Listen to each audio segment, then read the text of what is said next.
चलो आज की वीडियो में हम डिस्कस करते हैं हमारा topic number 3 which is quantum mechanical model of an atom. Channel पर इससे पहले 2 वीडियोस अपलोड हो चुकी हैं जिसमें हम बात कर चुके हैं कंसंट्रेशन टर्म्स और एटॉमिक मॉडल्स की, और आज हम जो डिस्कस करेंगे वो है क्वांटम मैकेनिकल मॉडल। पिछले 2 वीडियो लेक्चर्स में और आगे आने वाले 28 वीडियो लेक्चर्स में टोटल हम 30 वीडियो लेक्चर्स चैनल पर अपलोड करेंगे and we are targeting NEET 2025 जो शाम को डेली 7 बजे चैनल पर अपलोड हो जाती है, जिसमें हम बात करते हैं एक स्पेशल टॉपिक की, उससे जुड़े हुए सारे PYQs और स्पेशल क्वेश्चंस। तो आज चैनल पर जो मैं लेकर आया हूं आपके लिए वो है क्वांटम मैकेनिकल मॉडल। तो बच्चों क्वांटम मैकेनिकल मॉडल में जो मेन कंट्रीब्यूशन है उसका नाम आप देख पा रहे हैं, स्टार्टिंग में लिखा हुआ है एरविन श्रोडिंगर। तो श्रोडिंगर ने हमें एक इक्वेशन से इलेक्ट्रॉन के बारे में कुछ मिथ्या थी वो हमें क्लियर करके दी है।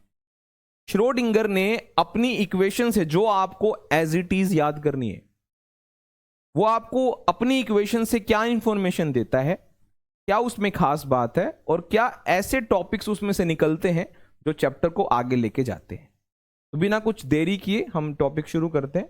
तो बच्चों जब श्रोडिंगर वेव इक्वेशन आप देखते हैं तो आप उसको पहली बात तो एज इट इज याद करेंगे। डबल डेरिवेटिव्स आपको दिखाई दे रही हैं यहां पर, curly square psi by curly x square, curly square psi curly y square, curly square psi curly z square plus 8 pi square m h square E minus V psi equal to 0। इसमें जो आप साई देख रहे हैं आप सबको पता ही होगा, साई जो है वो जो इलेक्ट्रॉन होता है ना उसके एम्पलीट्यूड को रिप्रेजेंट कर रहा है। अब तुम कहोगे सर इलेक्ट्रॉन का एम्पलीट्यूड, बेटा आप रिवीजन कर रहे हैं टॉपिक का, आपको पता होगा कि इलेक्ट्रॉन के पास वेव नेचर भी होता है। तो जो वेव होती हैं उनका एम्पलीट्यूड भी होता है, उस एम्पलीट्यूड को हमने साई से रिप्रेजेंट किया है, उसको हम वेव फंक्शन भी कहते हैं। अंडरस्टूड? जो साई है इसमें उसे हम वेव फंक्शन भी कहते हैं, ठीक है, या amplitude of an electronic wave कहते हैं। Electron acts as a wave जिसमें जो एम्पलीट्यूड होता है वो साई से रिप्रेजेंट करते हैं। इलेक्ट्रॉन स्पेस में मान लीजिए कहीं है तो उसका x coordinate, y coordinate, z coordinate क्या है वो ये इंफॉर्मेशन देते हैं। प्लस में ये जो आप m देख रहे हैं ये इलेक्ट्रॉन के मास को रिप्रेजेंट करता है, h प्लैंक्स कांस्टेंट को रिप्रेजेंट करता है, E इलेक्ट्रॉन के टोटल एनर्जी को रिप्रेजेंट करता है, V इलेक्ट्रॉन के पोटेंशियल एनर्जी को रिप्रेजेंट करता है। ये 0 के बराबर है। ये जो इक्वेशन है Schrödinger wave equation it is equal to 0। ठीक, अच्छा ये बात करते हैं आगे। तो ये अपनी इक्वेशन से बताता है कि इलेक्ट्रॉन की जो एनर्जी होती है वो क्वांटाइज्ड होती है। इलेक्ट्रॉन की जो एनर्जी होती है बेटा वो क्वांटाइज्ड होती है। इसका ये मतलब है कि इलेक्ट्रॉन के पास जो एनर्जी होती है उनकी स्पेसिफिक वैल्यूज होती हैं। ठीक है, स्पेसिफिक वैल्यूज होती हैं, ध्यान रखना, पहला पॉइंट। दूसरा पॉइंट, ये जो इलेक्ट्रॉन की जो वेव होती है उसका जो एम्पलीट्यूड होता है, जिसे आपने साई कहा है, वेव फंक्शन कहा है, ये जो एम्पलीट्यूड होता है आप सब जानते हैं ये पॉजिटिव भी होता है नेगेटिव भी होता है। तो साई की जो वैल्यू है वो पॉजिटिव भी होगी और नेगेटिव भी होगी। आप इस बात को भी ध्यान रखें कि जो साई होता है इसका कोई फिजिकल सिग्निफिकेंस नहीं है, साई का कोई फिजिकल सिग्निफिकेंस नहीं है। ये आपको पॉजिटिव वैल्यूज भी देता है और नेगेटिव वैल्यूज भी देता है, इसलिए हम साई का स्क्वायर पढ़ते हैं, साई का स्क्वायर पढ़ते हैं। ठीक, there is no physical significance of psi, therefore psi square is used to represent electron पाने की प्रोबेबिलिटी कहां सबसे ज्यादा होगी, क्योंकि डेफिनेटली इलेक्ट्रॉन कहां है यह बताना तो नामुमकिन है। हम इलेक्ट्रॉन पाने की प्रोबेबिलिटी बता सकते हैं और which is represented by psi square. ठीक, it is based on 3 considerations. जो श्रोडिंगर वेव इक्वेशन है वो 3 कॉन्सेप्ट्स का इस्तेमाल करती है, classical plane wave equation, de Broglie hypothesis और कंजर्वेशन ऑफ एनर्जी। इन 3 कंसीडरेशंस को दिमाग में रखकर श्रोडिंगर वेव इक्वेशन समझी जाती है। मुझे उम्मीद है आप याद रख लेंगे। यह भी ध्यान रखना कि जो श्रोडिंगर वेव इक्वेशन में आपको सॉल्यूशंस मिलेंगे वो सॉल्यूशंस आपको ऑर्बिटल्स की जानकारी देते हैं। जो श्रोडिंगर वेव इक्वेशन में आपको सॉल्यूशंस मिलते हैं वो आपको ऑर्बिटल्स की जानकारी देते हैं, ऑर्बिटल्स की इंफॉर्मेशन देते हैं। तो किसी भी ऑर्बिटल की अगर आपको इंफॉर्मेशन जाननी है तो आपको 3 क्वांटम नंबर्स का सहारा लेना होता है, principal quantum number, azimuthal quantum number and magnetic quantum number. अब बच्चा बोलेगा सर क्वांटम नंबर तो 4 पढ़े हैं हमने, principal quantum number, azimuthal quantum number, magnetic quantum number and spin quantum number. I know there are 4 quantum numbers which represents or which gives information of an electron. But to have an information of an orbital, we have 3 quantum numbers which are given by Schrödinger wave equation. तो Schrödinger wave equation से हमें 3 quantum numbers का पता लगता है, वो तीनों नाम यहां पर है, और यही तीनों क्वांटम नंबर्स ऑर्बिटल्स की जानकारी देते हैं। अगर आपको स्क्रीनशॉट लेना है पीछे से तो आप पहले इसका ले लीजिए और फिर इसका ले लीजिए। 3 कंसीडरेशंस याद रहेंगी, 3 कंसीडरेशंस, ठीक है। बात क्लियर हुई। साई का फिजिकल सिग्निफिकेंस नहीं होता, ये आपको पॉजिटिव वैल्यूज भी देता है, नेगेटिव वैल्यूज भी देता है। ये साई एम्पलीट्यूड है, एम्पलीट्यूड एल्टीट्यूड पॉजिटिव में भी होता है और नेगेटिव में भी होता है। क्रेस्ट की भी हाइट होती है, ट्रफ का डेप्थ भी एम्पलीट्यूड होता है, तो प्लस भी होता है माइनस भी होता है। तो इलेक्ट्रॉन एक्चुअली कहां है उसकी प्रोबेबिलिटी ही पता लगाई जा सकती है, और वो साई से नहीं साई स्क्वायर से पता लगती है। अब हम ज्यादा डीप तो जाएंगे नहीं, मैं आपको अब ये बात बताऊंगा, कुछ बच्चों को पता है कुछ को नहीं पता है, कि किसी भी वेव की अगर आपको इंटेंसिटी का पता लगाना है, इंटेंसिटी ऑफ अ वेव, तो it is proportional to amplitude square. जो इंटेंसिटी होती है किसी भी वेव की, इलेक्ट्रॉन कितना इंटेंस है, कहां पर कितना इंटेंस है, वो एम्पलीट्यूड के स्क्वायर से पता लगती है, जिसे साई स्क्वायर कहते हैं। ठीक है भाई, क्लियर है? ओके, आगे बढ़ते हैं। तो अगला टॉपिक इसमें रिवाइज करने के लिए हमारे पास, फटाफट रिवाइज करते हैं। क्वांटम नंबर्स, सब जानते हैं क्वांटम नंबर्स 4 नंबर्स का सेट होता है। इसमें हम 4 टॉपिक्स के बारे में पढ़ते हैं। Set of 4 numbers, quantum numbers.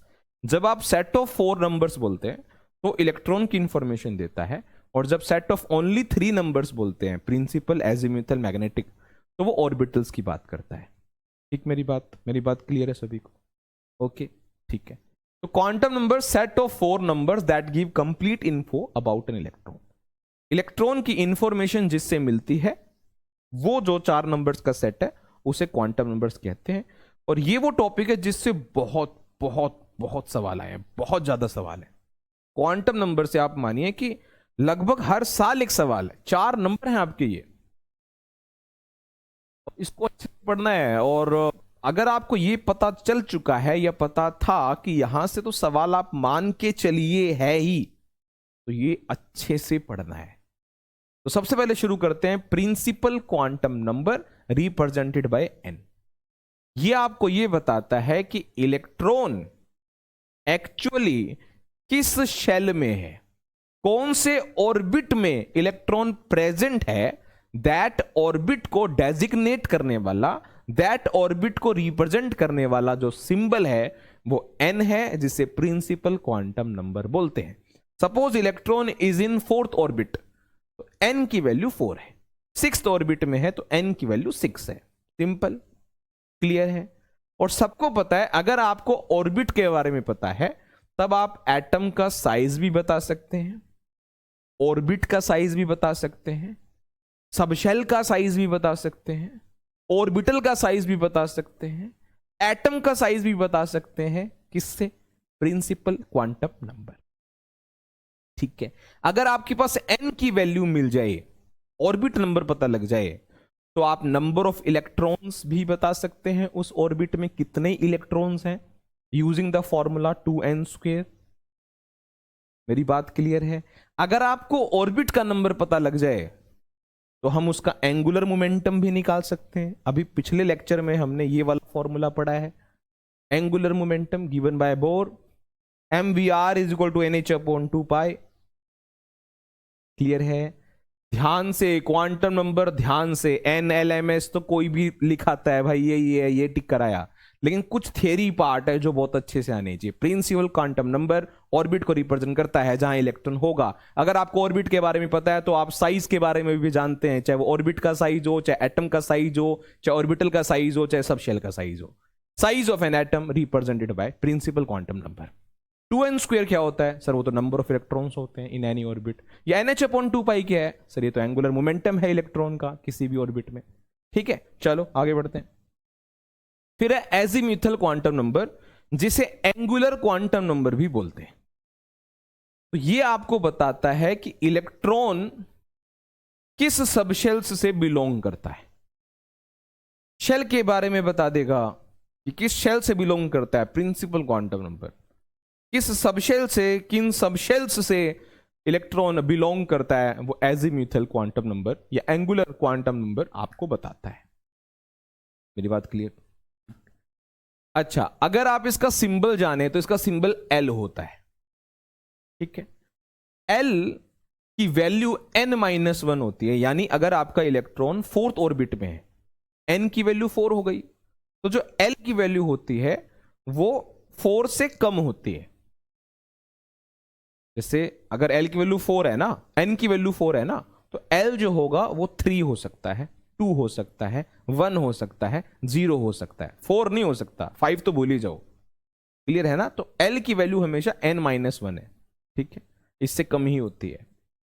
अच्छा, अगर आप सबशेल का संख्या बता सकते हैं तो आप ये भी बता सकते हैं कि सबशेल की या ऑर्बिटल्स की शेप क्या है।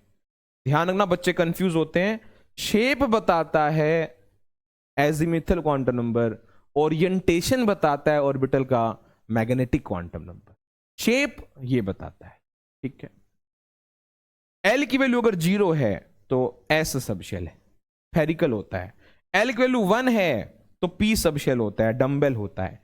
L की वैल्यू 2 है तो D सबशेल है, डबल डम्बेल है। L की वैल्यू 3 है तो F सबशेल है। कॉम्प्लेक्स शेप होती है, आप जानते ही हैं। ठीक, इंपॉर्टेंट बात, अगर आप L की वैल्यू जान लें तो आप इलेक्ट्रॉन का एंगुलर मोमेंटम निकालते हैं ना ऑर्बिट में, mvr=nh/2π, वैसे ही आप एंगुलर मोमेंटम निकाल सकते हैं ऑर्बिटल में, ऑर्बिट में नहीं, ऑर्बिटल में, √L+1h/2π। जैसे nh/2π है वो angular momentum of electron in orbit है। अगर आप angular momentum of electron in orbital निकालना चाहते हैं तो √L+1h/2π। L की वैल्यू डिपेंड करेगा आप कौन से सबशेल की बात कर रहे हो। ठीक है, ओके। एक ही फॉर्मूला होता है, नहीं भी याद करेंगे तो ऑप्शंस मिलते हैं आपको, उससे काम चल जाएगा। फिर भी अगर आप 12+1 को 2 से मल्टीप्लाई कर दें तो इलेक्ट्रॉन्स की संख्या आ जाएगी सबशेल में, क्योंकि तुम जानते हो कि जो 12+1 होता है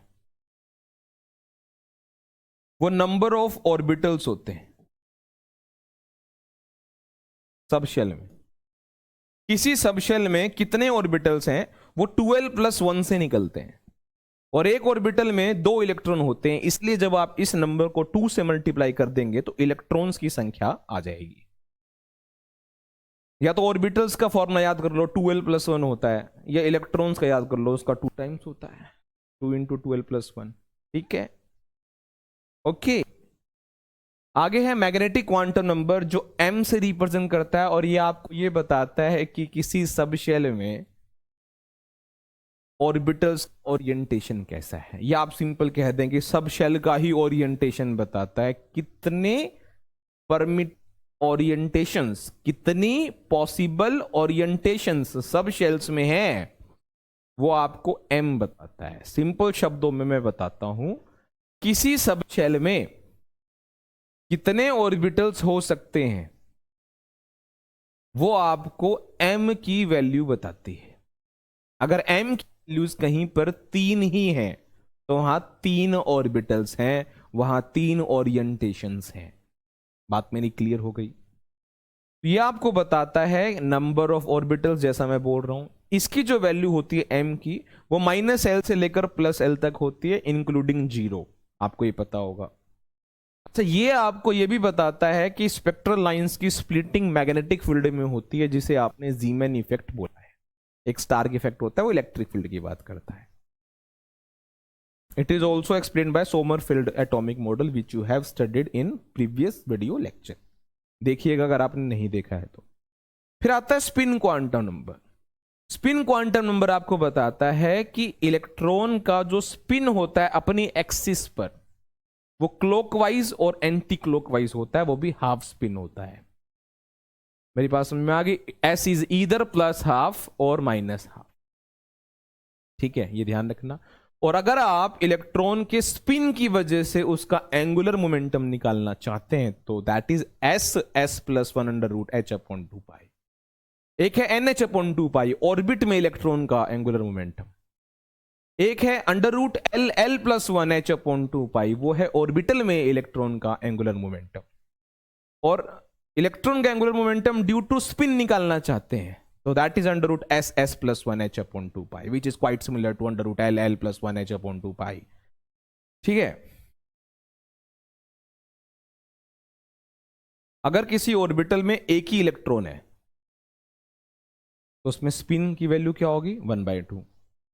दो इलेक्ट्रॉन है तो एक +1/2 एक -1/2, तो कैंसिल हो जाएगा, नेट स्पिन नहीं है। ठीक है, तो अगर आपको टोटल स्पिन निकालना है इलेक्ट्रॉन्स का एटम में, टोटल स्पिन क्या है, तो आप उसमें ये देख लो एटम में अनपेयर्ड इलेक्ट्रॉन्स कितने, अकेले इलेक्ट्रॉन्स कितने हैं। अकेले इलेक्ट्रॉन्स जो होंगे लोनली, वो गिन लो और उसको हाफ से मल्टीप्लाई कर दो, टोटल स्पिन आ जाएगा। पेयर्ड इलेक्ट्रॉन्स का स्पिन नहीं होगा, नेट कैंसिल हो जाएगा वो। ठीक है ना? ओके, तो मुझे उम्मीद है तुम्हें NLMS अभी हम प्रैक्टिस भी कर लेंगे उसकी, ये सब आता है। हम आप बढ़ते हैं आगे। नोड्स जानते हैं, नोड्स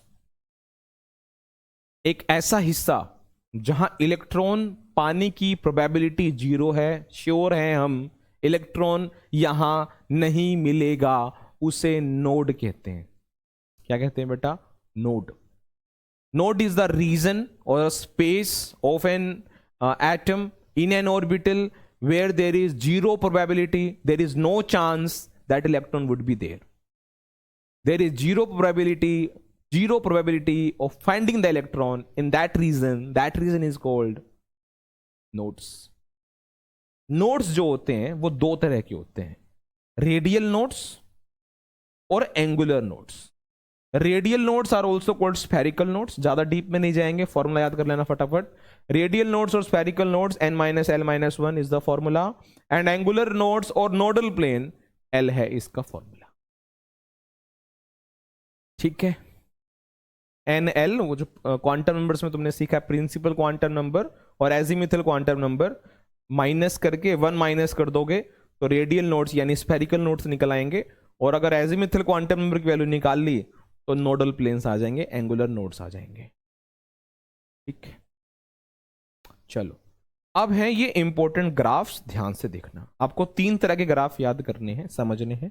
एक है psi versus r. R is the distance from the nucleus. ठीक है, कि जब आप न्यूक्लियस से एटम में चलते हैं, शेल्स की तरफ, सब शेल्स की तरफ, ऑर्बिटल्स की तरफ, तब वेव फंक्शन यानी साई का आर के साथ क्या रिलेशन होता है, एक तो ये करना है, फिर आपको करना है साई स्क्वायर वर्सेस आर, और एक फिर करना है भाई 4πr² dr psi square versus r volume. ठीक है, तो आपको 3 करने हैं, 3 ग्राफ, ध्यान से देखना। जब तुम साई वर्सेस आर पढ़ते हो ग्राफ, तो आप ऐसे समझ लो आपने 4 सबशेल्स पढ़े हुए हैं, S P D। जो S सबशेल होता है उसका पैटर्न अलग है और PDF का सेम है। फिर से बोलता हूं, S का साई वर्सेस आर, S का पैटर्न अलग है और PDF का सेम है। समझो कैसे? जैसे मुझे 1S में साई वर्सेस आर दिखाना हो तो 1S में आप मैक्सिमम से शुरू करेंगे और मिनिमम की तरफ आएंगे। S का जो पैटर्न है मैक्सिमम से शुरू करेंगे, मिनिमम की तरफ आएंगे। S चाहे 1S हो, चाहे 2S हो, चाहे 3S हो।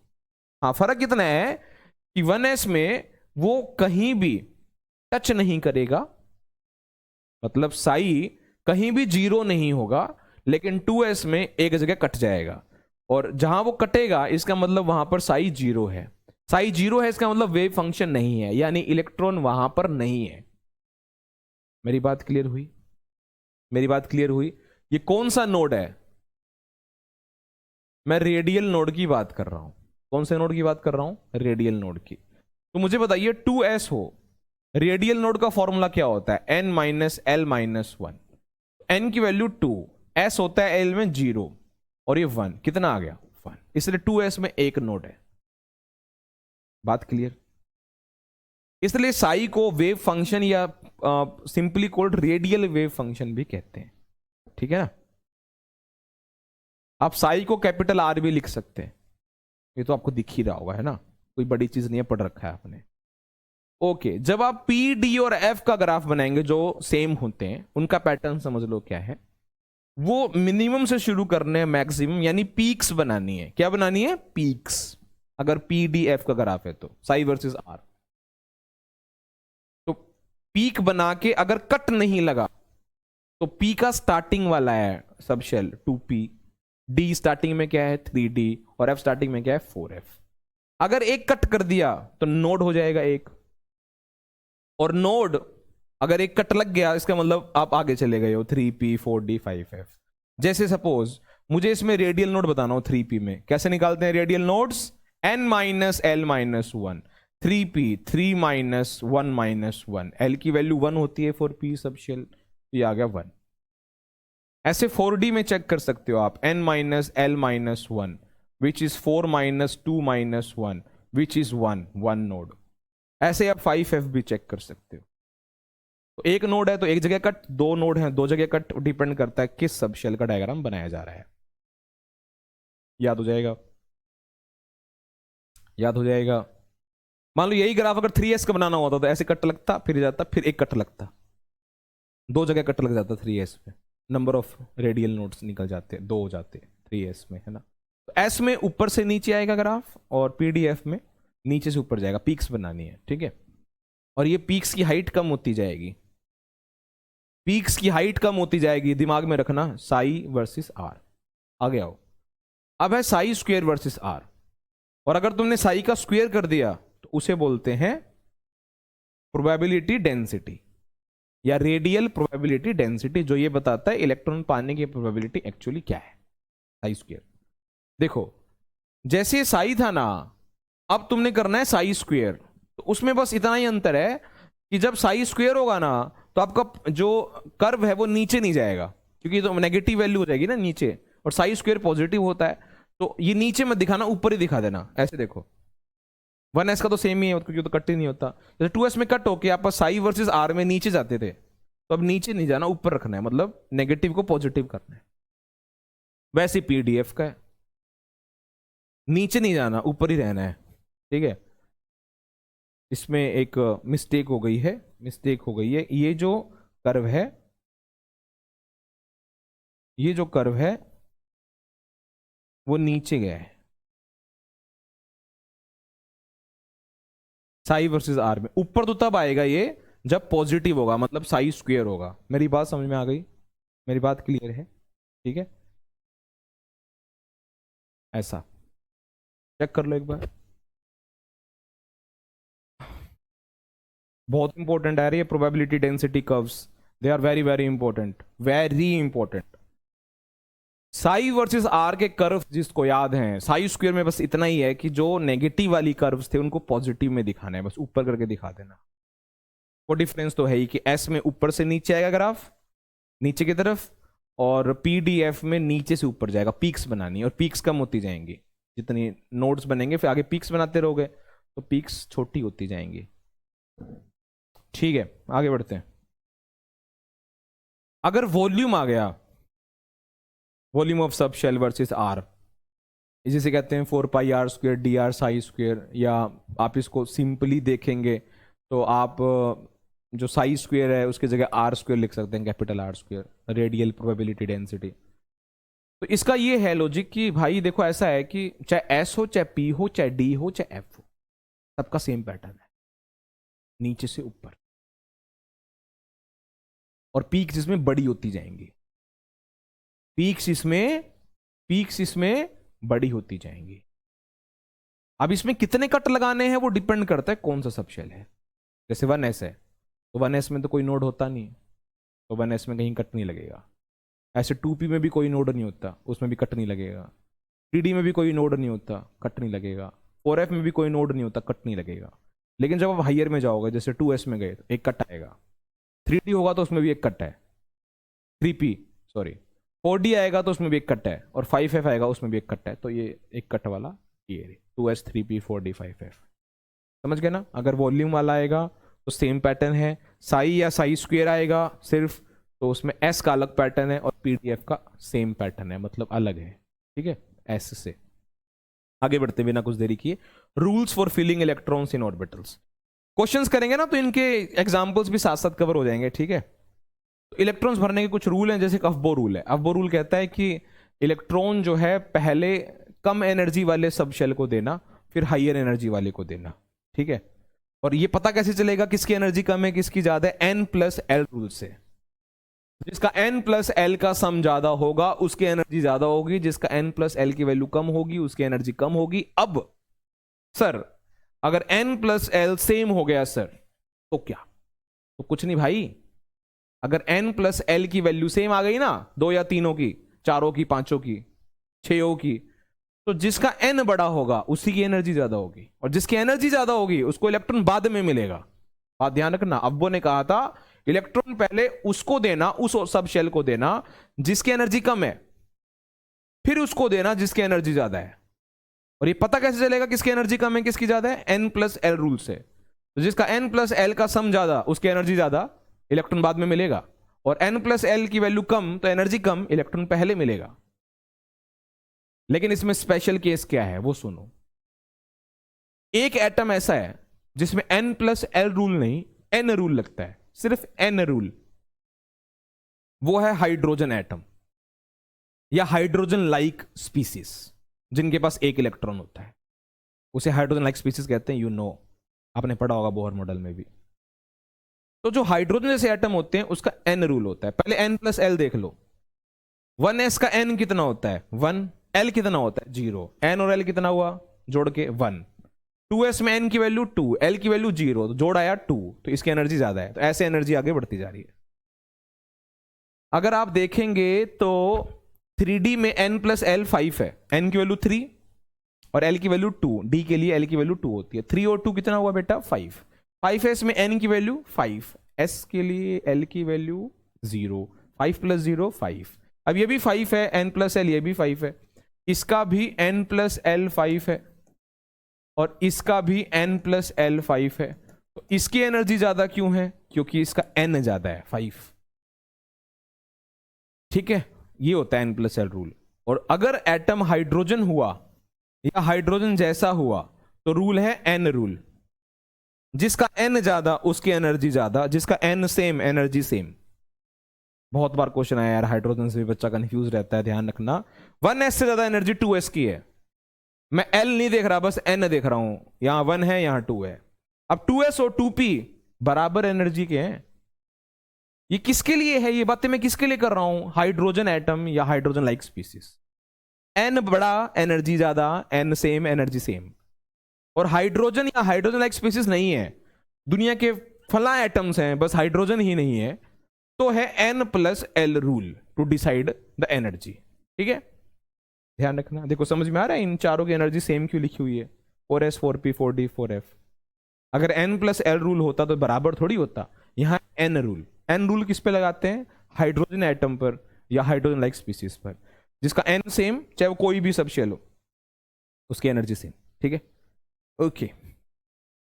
फिर पॉलीज एक्सक्लूजन प्रिंसिपल है, वो कहता है किसी भी सब शेल में कितने भी ऑर्बिटल्स होते हों, किसी में एक ही ऑर्बिटल होता है, किसी सब शेल में 3 ऑर्बिटल भी होते हैं, तो कोई सब शेल ऐसा होता है इसमें 5 ऑर्बिटल हैं, तो किसी में 7 ऑर्बिटल भी हैं। तो पॉली कहता है मेरे को उससे मतलब नहीं है। एक ऑर्बिटल में जब तुम इलेक्ट्रॉन भरने जाओगे तो एक ऑर्बिटल में ज्यादा से ज्यादा 2 ही इलेक्ट्रॉन भर सकते हैं, और वो भी दोनों का स्पिन अपोजिट होना चाहिए। ये रूल है। और सोचो अगर स्पिन अपोजिट हो गया, एक का स्पिन क्वांटम नंबर +½ एक का स्पिन क्वांटम नंबर -½ यानी आप N मैच करवा सकते हो, L भी मैच करवा सकते हो, M भी मैच करवा सकते हो, लेकिन S मैच नहीं करवा पाओगे किसी इलेक्ट्रॉन का। मान लो 2 इलेक्ट्रॉन है, वो सेम ऑर्बिट में हो सकते हैं, सेम सबशेल में भी हो सकते हैं, ऑर्बिटल भी सेम हो सकता है लेकिन स्पिन तो अलग होगा ना, इसलिए कहते हैं किन्हीं भी दो इलेक्ट्रॉन्स के set of quantum number same हो ही नहीं सकते। अगर सब कुछ भी सेम करवा लोगे तो एस तो अलग होगा, एक का प्लस हाफ एक का माइनस, इसलिए ऐसे भी कहते हैं no two electrons can have same set of quantum numbers. ठीक है, उसके बाद आता है हंट्स रूल ऑफ मल्टीप्लिसिटी। ये तो सिंपल है, पता ही होगा तुम्हें कि जब तुम सब शेल में इलेक्ट्रॉन भरने जाते हो, पी में, डी में, एफ में, जिसमें मल्टीपल ऑर्बिटल्स हैं, तो पहले आप हर एक ऑर्बिटल को एक एक इलेक्ट्रॉन देते हो, फिर पेयर बनाते हो। जैसे मान लो पी में 4 भरने हो, पी में 3 ऑर्बिटल्स होते हैं, पी सब शेल में आपको 4 इलेक्ट्रॉन्स भरने हो, तो 1 2 3 फिर पेयर 4। ऐसे नहीं करना कि पहले पेयर बना दिए, वो गलत हो जाएगा। ठीक है भाई, आगे बढ़ते हैं। चलो अब करते हैं कुछ क्वेश्चंस। ठीक है, चलो लगाओ दिमाग, पढ़ो मेरे साथ। The quantum numbers for 4 electrons are given below. NEET 2024 का क्वेश्चन है, जो दोबारा हुआ था, तब पूछा था। नीट का पेपर दोबारा हुआ था, उसमें क्वेश्चन था ये 2024। Quantum numbers for 4 electrons are given below. 4 electrons के क्वांटम नंबर्स दे रखे हैं, करेक्ट एनर्जी ऑर्डर में लगाना है। ठीक है, तो मुझे बताओ एनर्जी ऑर्डर कैसे पता लगती है, कौन से रूल से? N+L rule. तो मुझे बताओ इसका N+L कितना है? फर्स्ट का N+L 4 + 2 6। सेकंड वाले का N+L, सेकंड वाले का N+L 3 और 2 5। थर्ड वाले का N+L, थर्ड वाले का N+L 4 + 1 5, और फोर्थ वाले का N+L कितना? 3 + 1 4। तो बताओ किसकी एनर्जी कम है या सबसे ज्यादा किसकी लग रही है तुम्हें? सर जिसका N+L ज्यादा उसकी एनर्जी ज्यादा, तो फर्स्ट वाले की एनर्जी ज्यादा है। तो कौन कौन से ऑप्शन में फर्स्ट आ गया है? बी में और डी में। तो ए नहीं हो सकता, सी नहीं हो सकता। अच्छा, फर्स्ट के बाद थर्ड की बोल रहा है एक ऑप्शन बोल रहा है सेकंड की। चेक कर लेते हैं।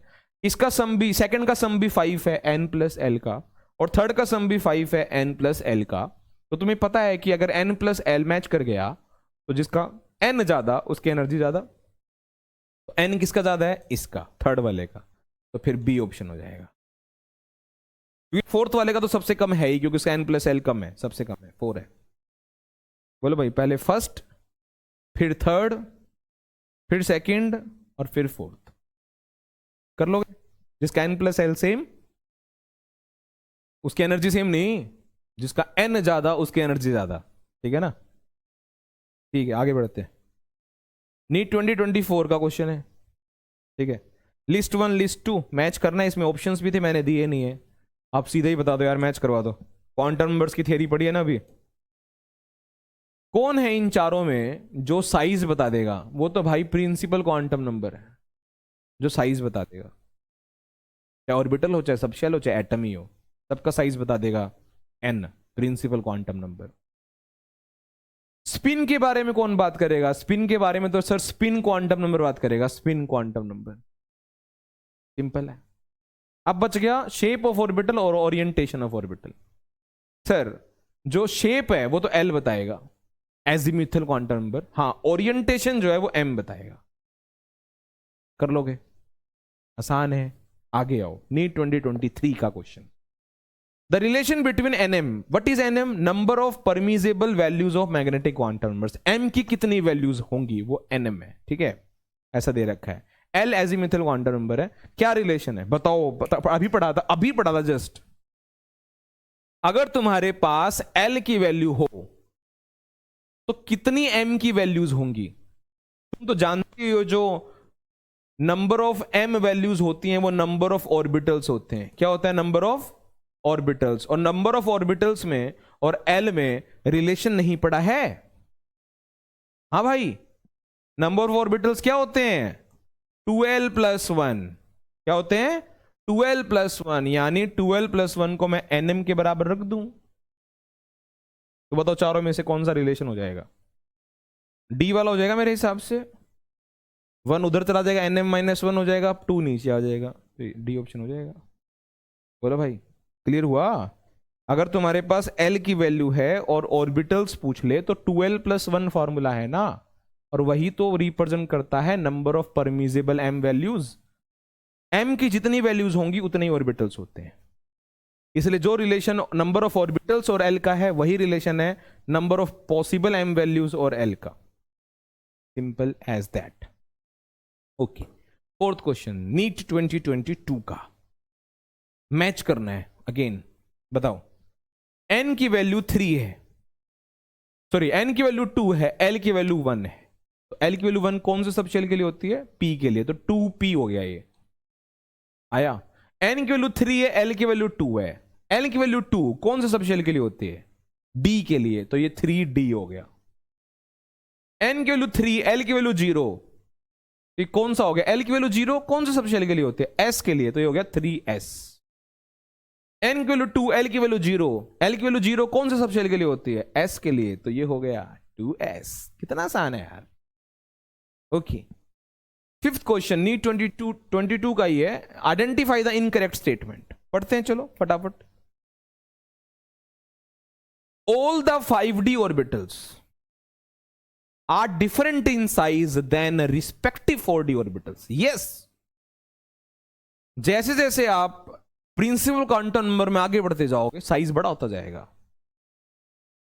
3D से बड़ा 4D का साइज, 4D से बड़ा 5D का साइज, 5D के ऑर्बिटल्स का साइज अलग है 4D से। True statement sir, true statement. और हमें इनकरेक्ट ढूंढनी है, ट्रू नहीं ढूंढनी। दूसरा, all the 4D orbitals have shapes similar to respective 3D। 4D का और 3D का, 4D का 5D का, 3D का 5D का साइज भले ही अलग हो लेकिन शेप्स तो सिमिलर ही होती हैं, तो ये स्टेटमेंट भी ट्रू है। सही आ गया। Next, in an atom all the 5 3D orbitals are equal in energy in free state. Yes, they are degenerate orbitals. 3D के पांचों ऑर्बिटल, 3D सबशेल के पांचों ऑर्बिटल सबकी एनर्जी एक जैसी है। Yes, true. तभी तो डी सबशेल में 5 डब्बे आप बिल्कुल टच करके दिखाते हो भाई, एक साथ दिखाते हो, एनर्जी सेम है उनकी फ्री स्टेट में। आगे बढ़ो, d x y, d subshell की 5 टाइप होते हैं, d x y, d y z, d x z, इनकी एनर्जी मतलब इनकी शेप सिमिलर है, इनके शेप सिमिलर है। यस, हाँ, इन तीनों की तो सिमिलर सी होती है इन द प्लेन, है ना, double dumbbell. D x square minus y square और डी जेड स्क्वेयर की शेप एक जैसी होती है। नहीं नहीं नहीं, इनकी शेप एक जैसी नहीं होती, याद करो। ये एक्स एक्सिस, ये वाई एक्सिस, ये तो हो गया डबल डम्बल, और ये हो गया d x square minus y square. वहीं डी जेड स्क्वेयर कैसा होता है? मान लो ये जेड एक्सिस है, ये एक्स है या वाई है, ये जेड एक्सिस है, तो इसमें तुमने एक डंबल ऐसे बना दिया और एक रिंग बना दी। ये क्या है? D Z square. तो इनकी शेप सेम थोड़ी है यार, हाँ, अलग है। तो ये स्टेटमेंट फॉल्स है, और फॉल्स दिखते ही हमारा ऑप्शन हो गया, क्योंकि इनकरेक्ट ही बताना था। कर लोगे, कर लोगे, कर लोगे। Okay, next, 4D 5P 5F 6P, ये मैं आप पे छोड़ता हूं। N+L रूल लगा लेना उन चारों में, जिसका N+L ज्यादा उसकी एनर्जी ज्यादा, और अगर N+L मैच कर गया तो जिसका N ज्यादा उसकी एनर्जी ज्यादा। नेक्स्ट, इन चारों में से वो कौन सा ऑर्बिटल है जिसमें 3 एंगुलर नोड हैं और 3 टोटल नोड हैं? 3 एंगुलर नोड हैं और 3 टोटल नोड हैं। चलो 5P से चेक करते हैं। 5P एंगुलर नोड कैसे निकालते हैं? L से। तो P के लिए L की वैल्यू कितनी होती है? 1। इसमें एंगुलर नोड कितने हैं? इसमें एंगुलर नोड कितने हैं? D के लिए L की वैल्यू 2, तो ना ये ऑप्शन हुआ ना ये ऑप्शन हुआ। 4F angular node, angular node निकालने का फॉर्मूला क्या है? L, और F के लिए L की वैल्यू कितनी होती है? 3।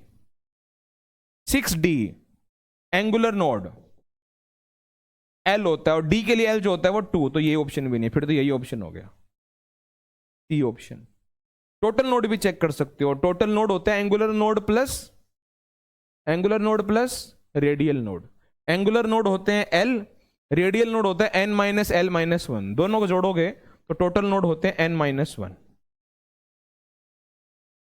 टोटल नोड्स होते हैं N माइनस 1। तो 4F का N क्या है? 4 माइनस 1 कितना हो गया? 3। यस, हमारा सी ऑप्शन हो गया। देखो नोड्स पे भी एक अच्छा सवाल है। अच्छा तो क्या है कि नोट्स आपको पता होना चाहिए क्या होते हैं। उड़ीसा नीट 2019 में पूछा हुआ नोट्स के ऊपर एक ठीक सवाल। हाँ भाई, कर लोगे?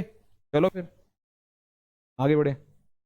Which one is wrong statement? पढ़ो यार फटाफट। नीट 2018 का सवाल, 2018 में आया हुआ सवाल कि इनमें से रॉन्ग स्टेटमेंट कौन सी है। पहला, जो ऑर्बिटल एंगुलर मोमेंटम है एस ऑर्बिटल में वो 0 है।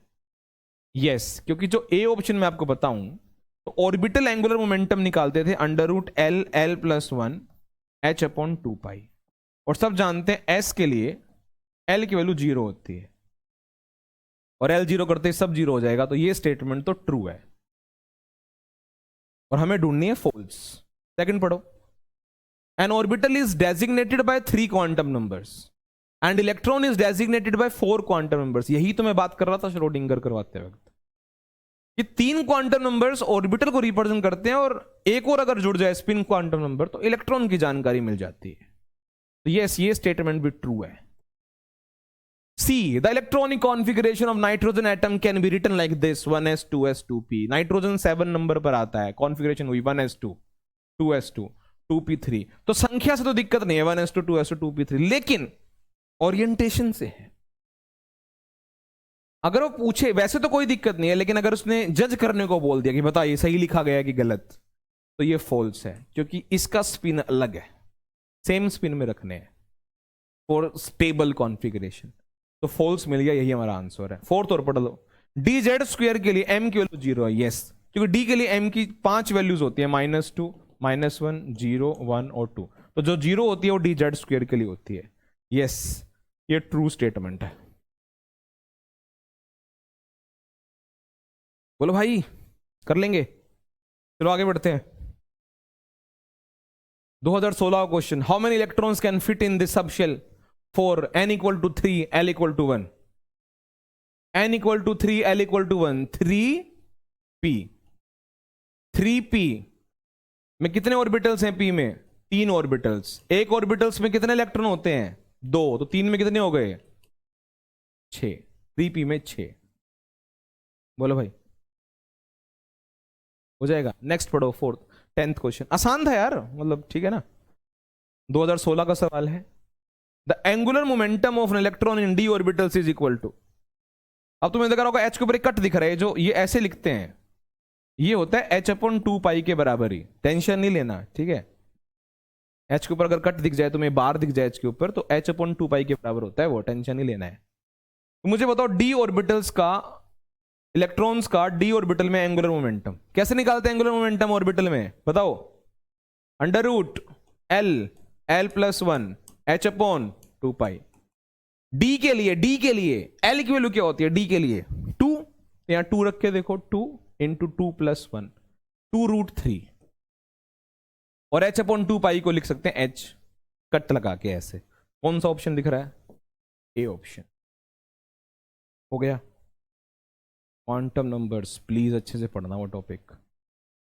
ओके, चलो आगे, टाइम खराब नहीं करना है। 11th, the number of electrons present in all the completely filled subshells having n = 4 s = 1/2। कह रहा है n की 4 तक जितने सबशेल्स भर चुके हैं उसमें कितने इलेक्ट्रॉन्स? कंडीशन इज सिर्फ +½ वाले। तो मुझे बताओ, जब n की वैल्यू 4 है तो टोटल इलेक्ट्रॉन्स कितने भर चुके हैं 4 तक? 2n का स्क्वायर, यानी 2 × 4 का स्क्वायर कितना हो गया? 32। 32 में 16 है +½ वाले और 16 है -½ स्पिन वाले। किसने पूछा है? +½ वाला। +½ वाला पूछ ले चाहे -½ वाला। 32 मत लिख कराना, 32 में तो +½ वाले भी हैं -½ वाले भी हैं। तो 32 में आधे हैं क्लॉकवाइज, आधे हैं एंटी क्लॉकवाइज। तो सी ऑप्शन हो गया। समझो एक बार, क्लियर हुआ कैसे किया है ये? हाँ भाई, क्लियर हुआ? चलो फिर आगे बढ़े। 12th question, statement 1 statement 2, please video pause करके पहले खुद करके देखें। चलो statement 1, the orbitals having same energy are called degenerate orbitals. True, जिनकी एनर्जी सेम होती है उन्हें डीजेनरेट ऑर्बिटल्स बोलते हैं। Yes, true statement. In hydrogen atom 3p3d are not degenerate. अरे कैसे, मैंने तो तुम्हें बताया था हाइड्रोजन के लिए ये फर्क नहीं पड़ता कि वो p है कि d है, क्योंकि उसमें होता है n रूल। तो 3d में जो n है वो 3 है और 3d में जो n है वो 3 है, तो इनकी एनर्जी सेम है, यानी ये फॉल्स है। इसने बोला कि 3p और 3d की एनर्जी हाइड्रोजन केस में अलग है, ना ना ना, सेम है, क्योंकि n मैच कर रहा है और हाइड्रोजन सिर्फ ये देखता है कि n सेम होना चाहिए, उसको l से मतलब नहीं है। अब वो रूल एक बार दोबारा पढ़ लेना, मैंने क्या करवाया था। तो स्टेटमेंट 1 ट्रू है, स्टेटमेंट 2 फॉल्स है, तो सी ऑप्शन हो गया। नहीं सॉरी, सी में तो दोनों फॉल्स है। ए ऑप्शन हो गया, statement 1 is true and statement 2 is false. ठीक है, चलो आगे बढ़े। The wave function psi of 2s, थोड़ा स्पेशल क्वेश्चन है, ध्यान से देखना। The wave function psi of 2s is given by this. तो आपको वेव फंक्शन दे रखा है in the case where electron is present in 2s subshell. This is the equation. जब r नोड के बराबर हो जाए, ऐसा कुछ गिवन है, जब r नोड के बराबर हो जाए तो रेडियल नोड मिलता है, और तुम तो जानते हो रेडियल नोड में इलेक्ट्रॉन पाने की प्रोबेबिलिटी 0 होती है। तो r नोड और a नोड में क्या रिलेशन है, a नोड लिखा हुआ है इसमें। तो मुझे बताओ, क्या तुम्हें याद है कि अगर कहीं नोड मिल गया तो साई की वैल्यू 0 होती है, यानी ये सारी इक्वेशन किसके बराबर रख दोगे, 0 के बराबर। अब वो किसी की वजह से 0 हुआ है, देखो यहां तो कांस्टेंट है, ये तो 0 नहीं हो सकता। ठीक, यहां कांस्टेंट है, मतलब यहां पाई की एक डेफिनेट वैल्यू होती है, ठीक है, तो वो तो 0 नहीं करवा सकता। तो ये जो दूसरा मल्टीपल है ये 0 पाएगा, मतलब 2 minus r by a naught 0 है। मेरी बात समझ में आई? अरे कहीं ऐसे लिखा हो y is equal to 3x plus 4 और y कहीं पे 0 हो गया, तो 4 तो 4 है भाई, इसका मतलब ये 3x की वैल्यू -4 है, ताकि -4 प्लस 4 क्या हो जाए, 0। या आप इसको ऐसे समझो, y is equal to 3x है और y कहीं 0 हो गया, 3 तो 3 है, इसका मतलब x 0 है। मेरी बात समझ में आ गई ना? बस फिर ऐसे ही है, या तो इस वाला जो ये जो मल्टीपल है, ये जो हिस्सा है, यहां तो पाई है, इसकी तो एक वैल्यू होती है, तो इसकी वजह से तो 0 नहीं हुआ ऐसा ही, यानी इस ब्रैकेट की वजह से इसकी वैल्यू 0 पाएगी, तभी सारा 0 हो गया, ये 0 के बराबर आ गया। अच्छा, r की जगह r नोड कर देना, क्योंकि जब रेडियल नोड बना था तो r को r नोड लिखना है, इसी ने कहा है। अब इसको अगर सोल्व करें तो r naught by a naught इधर आ गया, फिर a नोड उधर चला जाएगा, तो r naught is equal to 2a naught, तो डी ऑप्शन हो गया। चेक करो, वैसे ही खतरनाक इक्वेशन लग रही थी, ये जेई मेंस में पूछा गया सवाल है, लेकिन मुझे लगा ये एक अच्छा सवाल है तो मैंने यहां पर ये दे दिया है आपको। आया हुआ है, कभी पूछा हुआ जेई मेंस में इसको, है ना? हाँ ठीक है, आसान लगा। जब नोड बनता है तो साई 0 होता है, ठीक है, रेडियल वेव फंक्शन की वैल्यू 0 है। ग्राफ में भी मैंने तुम्हें दिखाया था, जहां नोड होता है वहां साई कट जाता है, मतलब ओरिजिन वाली लाइन पे आ जाता है, मतलब 0 हो जाता है, वही मैंने लिखा है। ठीक है, आगे बढ़ो फिर। इसमें आपको बतानी करेक्ट स्टेटमेंट, चलो पढ़ दो एक बार, पढ़ो पढ़ो। फर्स्ट वाली statement, for 1s orbital the probability density is maximum at the nucleus. 1s मतलब स्फीयर, और तुम तो जानते हो स्फीयर के सेंटर में इलेक्ट्रॉन सबसे ज्यादा मिलने के चांस होते हैं। तो देखो ये वाली स्टेटमेंट तो ट्रू है, ठीक है, ये मैं लिख देता हूं, ये ट्रू है, फर्स्ट वाली ट्रू है। किस किस ऑप्शन में फर्स्ट है, ए में, सी में और डी में, यानी बी नहीं हो सकता। आगे बढ़ते हैं, सेकंड स्टेटमेंट। सेकंड स्टेटमेंट है, for 2s orbital the probability density first increases to maximum and then decreases sharply to 0। Graph याद है, साई वाला ग्राफ याद है, साई वर्सेस आर, एस का ग्राफ ऊपर से नीचे आता है, तुम्हें याद है? ये देखो, 2 ऐसा ग्राफ हो चाहे 1 ऐसा ग्राफ ऊपर से नीचे आता है, और ये क्या कह रहा है पहले मैक्सिमम होता है, गलत। तो ये वाली जो स्टेटमेंट है ये फॉल्स है, यानी वो वाला ऑप्शन कट गया जिसमें सेकंड है, ए भी कट गया, अब सी और डी बच गए। अगला स्टेटमेंट, बाउंड्री सरफेस डायग्राम जो आपने ग्राफ पढ़े अभी आपने, of the orbitals encloses a region of 100% probability of finding the electron. ना ना ना, वो कह रहा है कि जब आप ग्राफ बनाते हो, जो पीक बनता है या जो कर्व बनता है, उसके अंदर जो एरिया आता है वो परफेक्ट 100% प्रोबेबिलिटी बताता है। नहीं नहीं, नोड भी होते हैं भाई उसमें, और 100% प्रोबेबिलिटी नहीं होती है, मैक्सिमम प्रोबेबिलिटी होती है इलेक्ट्रॉन पाने की एक रीजन में, जिसे ऑर्बिटल कहते हैं। 100% प्रोबेबिलिटी नहीं होती है। ये वाली स्टेटमेंट भी फॉल्स हो गई, यानी जिस ऑप्शन में थर्ड है वो भी कट गया। कौन सा कट गया? डी, यानी बच गया डी ऑप्शन। फोर्थ पढ़ लो, पी और D orbitals have 1 and 2 angular nodes respectively. Yes, angular node L होता है, पी की एल की वैल्यू 1 है और डी में एल की वैल्यू 2 है, तो ये स्टेटमेंट ट्रू है।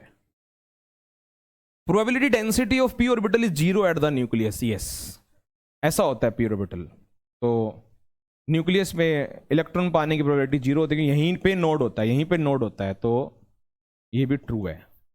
तो first, fourth and fifth is the correct answer. Correct statements belong to first, fourth and fifth, यानी डी ऑप्शन। आया समझ में? ठीक है, आगे बढ़ो। एक सवाल और है, I think yes, identify the incorrect statement. तो ये मैं आपको देता हूं, लगाना दिमाग इसको, क्या करवा दूं? आसान है यार, देखो पढ़ के। N orbital is one electron wave function in an atom. Okay. For L equal to 5, there are total 11 nodes. The magnetic quantum number may have a negative value. The probability of finding the electron does not depend on psi square. Does not depend on psi square. Incorrect बताना है। अब बताओ ये true है कि false है? तो भाई यही तो ऑप्शन है यार, साई स्क्वायर पे ही तो डिपेंड करता है यार, साई स्क्वायर ही तो बताता है प्रोबेबिलिटी डेंसिटी।